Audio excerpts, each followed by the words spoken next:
Assalamualaikum warahmatullahi wabarakatuh. Kami dari kelompok 1 Manajemen Krisis ingin mempresentasikan paper kasus kita. Manajemen krisis studi kasus pada Divisi Protokoler and Internal Communication PT Krakatau Steel Persero Cilegon dalam kasus sengketa lahan Kubangsar antara PT Krakatau Steel Persero Cilegon dengan pemerintah Kota Cilegon. Kelompok ini memiliki 2 anggota, yaitu saya sendiri, Pangeran Rafli Priyatama, absen 30, dan Ardi Nur Hidayat, absen 7. Yang pertama ada latar belakang. Dalam penelitian ini, peneliti mengambil kasus salah satu produsen baja besar Cilegon, Banten, PT Krakatau Steel. Kasus yang diusut terkait sengketa lahan di kawasan Kubangsari antara PT Krakatau Steel dengan Pemkot Cilegon. Tanah ini diperjuangkan untuk kepentingan semua pihak, yaitu PT KS dan Pemkot Cilegon Steel Company, dan pada November 2010 PT KS akan menerima MOA dari Presiden Republik Indonesia. Namun oleh Pemkot Cilegon sendiri, negara ini menjadi pelabuhan masif berstandar internasional dengan misi memperoleh APBD lebih banyak untuk memberi manfaat bagi penduduk Cilegon. Adapun kasus sebelumnya, citra PT Krakatau Steel sebagai perusahaan perampas tanah milik Pemkot sehingga tidak mendukung perkembangan kota Cilegon, tempat PT KS berada, dan sebagai entitas yang selalu menghambat pembangunan pemerintah Krakatau Steel Cilegon dan Pemkot Kota Cilegon. Selanjutnya, pengkaitan perspektif manajemen krisis SWOT dan kasus yang diangkat, mencegah resiko reputasi perusahaan. Kasus ini sangatlah menarik perhatian banyak orang dikarenakan masalah persengketaan lahan daerah Kubangsari antara PT Krakatau Steel dengan pemerintah Kota Cilegon. Lahan ini diperebutkan untuk kepentingan masing-masing pihak, yaitu PT KS dan Pemkot Cilegon. Oleh PT KS sendiri, lahan yang sudah menjadi satu kesatuan perusahaan ini akan dimanfaatkan guna pelebaran pembangunan pabrik baja berkapasitas 5 juta ton per tahun.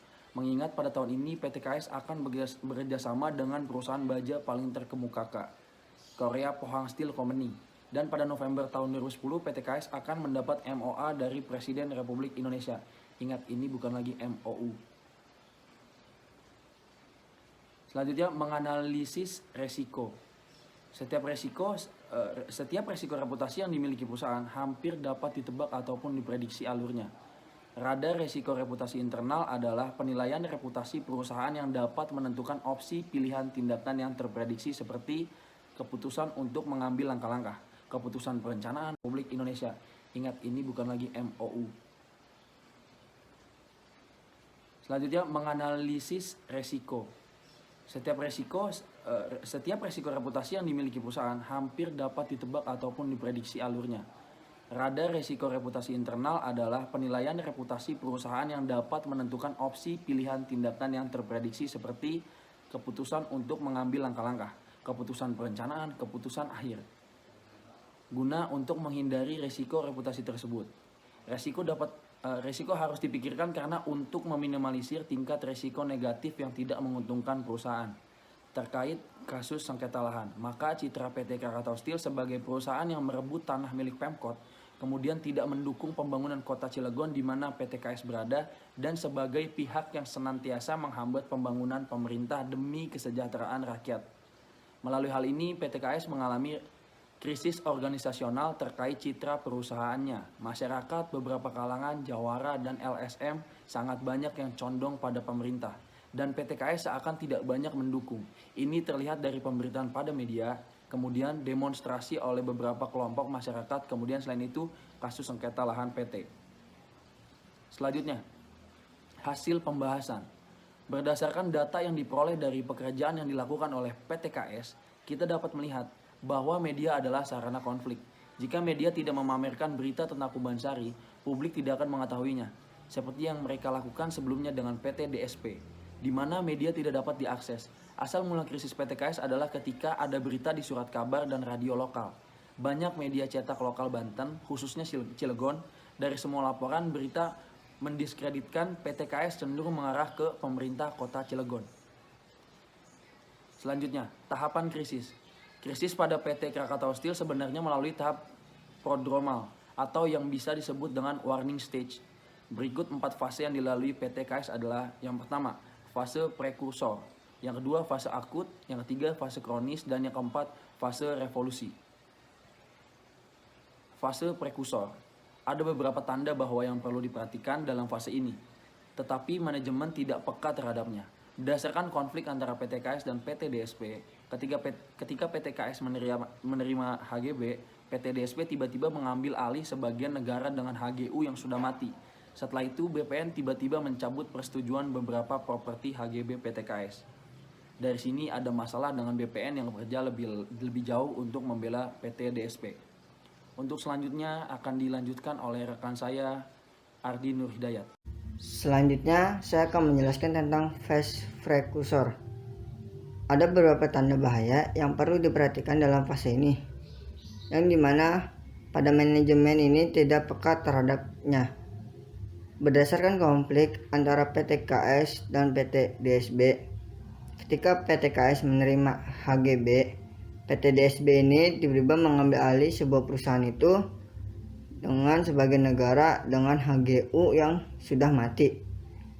Setelah itu, BPN ini tiba-tiba mencabut persetujuan beberapa properti HGP sampai dengan PTKS itu. Dari sini ada masalah dengan beberapa BPN yang dimana tadinya bekerja lebih jauh untuk membela PT DSB itu. Selanjutnya, fase akut. Pada fase akut terjadi masalah antara PTKS dengan PT DSB dan BPN yang belum juga selesai. Tapi Pemkot Cilegon tiba-tiba juga mengajukan HPL Negeri Kupang Sari, yang dimana pada PTKS ini ada pihak lain yang tidak mengambil keputusan tentang HPL.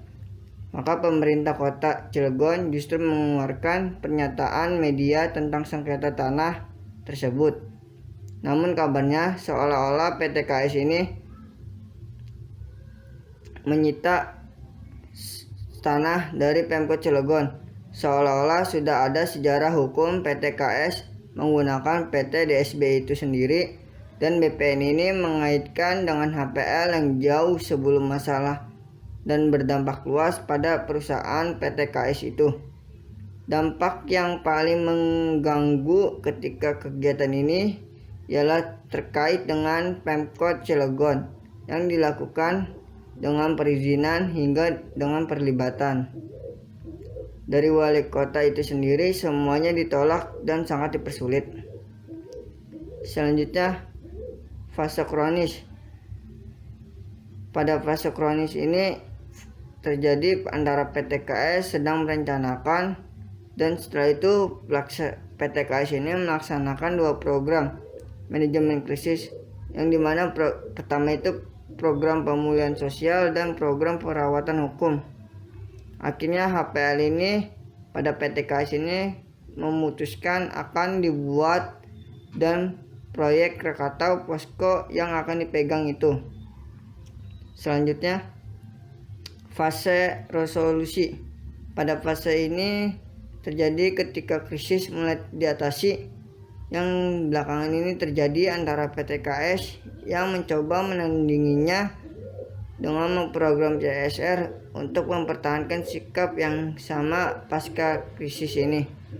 Jika sikap yang sama dipertahankan, berarti kita siap untuk mengembalikan kepercayaan publik